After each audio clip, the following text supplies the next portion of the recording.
nwa Chineke onye na-ege m ntị n'oge awa, Nwachukwu nwa Chineke nke na-ebe akwa ụtụtụ ehihie na abalị, ibe gị na-alarụ ụlọ ị na-ebe akwa, aka oge obere ọnụ gị na onye agbata obi gị kwughalị ọnụ ije bebe akwa si na maka na ịmụtabere nwa na ọnya ka o ji wee gwa gị ụdị okwu dị otu a. Ị na-enye nwa, ọ gị bụ Chineke na-enye nwa. Achọrọ m ime ka ị mata n'oge awa nnọọ Chineke kere gị, chi ahụ nke kere akụ oyibo ọ gaji ikunye akụ oyibo mmiri, onye ahụ nke si nwata jide nkakwụ ọ ga-enyekwazi mmiri nke ọ ga-eji wee kwa aka. Nwachukwu dịka ị na-anụ ọnụ m n'oge awa, achọrọ m ka ị welie obi gị elu nekwasa Chineke anya. Egezina ndị na-akọ gị ọnụ ntị, mata na ọnụ ọbụla akọrọ onye ụwa na ọ bụ chi ya ka akọrọ ọnụ ahụ. Nekwasa Chineke anya, maka na akwụkwọ nsọ mere ka anyị mata ọ sị na Chineke anyị na ọ dịghị agbanwe agbanwe, ọ dị eme mgbanwe. Chineke a nyere Sara nwa, nya nyere Elizabeth nwa, nya nyere nwa Samson nwa, o wee mụta Samson the strong. Kedu ihe nye Chineke na omume? Ọ na-abụzi gị nwa ka Chineke agaghị enye nwa? Afọ one ka ede, afọ one ka Sara ha dị na Elizabeth, mana Chineke chetara ha. Ya mere Nwachukwu dịka ị na-anụ ọnụ m na mgbawa, eji m aha Jizọs Kraịst ọkpara Chineke nke Izrel wee na-ekwubi okwu n'oge awa, wee na-asị ka ha rabụ ihe ọbụla, akwa mgbochi ọbụla nke ji na gị bụ nwa Chineke na ikwuberolu nwa. Eji m aha Jizọs Kraịst onye tere m mmanụ site n'afọ nne wee na-ekwubi okwu n'oge awa, wee na-asị nwa Chineke gị kwuru nwa gị na akwa mgbochi ekewago n'aha Jizọs.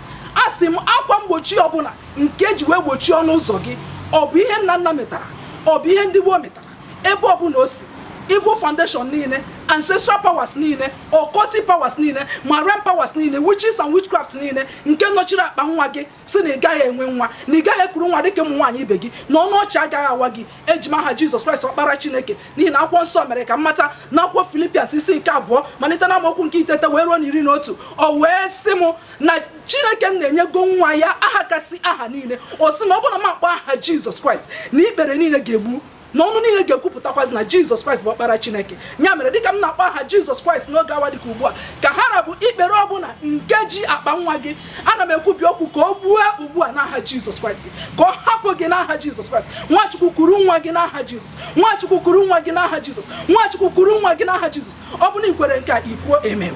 Nwachukwu gee ntị ka m gwa gị, Jizọs Kraịst mere ka anyị mata, ọ sị na ya na-ana n'ụlọ nna ya ịga doziri anyị ebe obibi. Ọ sị n'ime ụlọ nna ya na-enwere ọtụtụ ebe obibi n'ebe ahụ. Nwachukwu cheta ebe obibi nke akpa nwa gị na nwa ọ ga-enye gị, ọ dịkwa ebe ahụ. O si gị na akwụkwọ Matiu 7:7, gị yọọ na ị ga-ayọta, gị chọọ na ị ga-achọta, gị kwụọ aka na ọ ga-emeghere gị ụzọ. Nwa Chineke, ọ dịghị mgbe ọbụla ị tụkwasara obi gị n'ebe Chineke nọ yọọ ihe ọ na-agaghị enye gị ya. O dipendịrị ụdị obi ji wee ya. Inwe ike si na-ekpe na m ekpere, ejeela m ọtụtụ ekpere dị iche iche mana enweghị m nwa. Nwa Chineke n'anya ka ngwa gị, onye na-enye nwa bụ Chineke, ebe ndabere gị bụ n'ebe Chineke nọ. Ya mere olileanya gị bụ na Chineke ka ọ dị. Ya mere nwa ahụ ị na-achọ, nwa Chineke, ekwubie m okwu n'oge awa na nwa ahụ erugo gị aka. 9 months today, count ya nwa Chineke, you will carry your baby in the mighty name of Jesus Christ. Ọ bụ na m na-efe Chineke nke dị ndụ, nwa Chineke ị ga-enye testimony. Ị ga-asị na ifuru Sister Ngozi Nweke on air ebe ọ na-agwa gị okwu, and na ibelieve ekpere o kpere gị. Nwa Chineke, na site na ekpere a na onye nwaanyị mere onwe ya ha n'ime ndụ gị. Mgbe na-eme ka ị mata, ana m enye gị full assurance from the word of God. Nwa Chineke, o si m kwubi okwu na otu aka ọ ga gị, that I shall make a declaration and he shall establish it. So I have made it and he has established it in your life. Nwachukwu, achọrọ m ka ibido aka n'afọ gị n'oge awa dịka ugbu a. Bido aka n'afọ gị nwa Chineke, bido aka n'afọ gị nwa Chineke, bido aka n'afọ gị. Receive it in faith, receive it in faith, for your baby is coming. Receive it in faith. Kwuru nwa gị Nwachukwu, kwuru nwa gị Nwachukwu, kwuru nwa gị Nwachukwu. Ọnụ ọbụla nke bụrụ ogiri asọ, ọ garuru gị bụ ogiri wee rechaa. Ndị na-akọrọ gị ọnụ nwa, ha ga-eso gị gaa n'ụlọ chọọchị ganye testimony, n'ihi na Chineke dị mma. Receive it in the mighty name of Jesus Christ. Amen.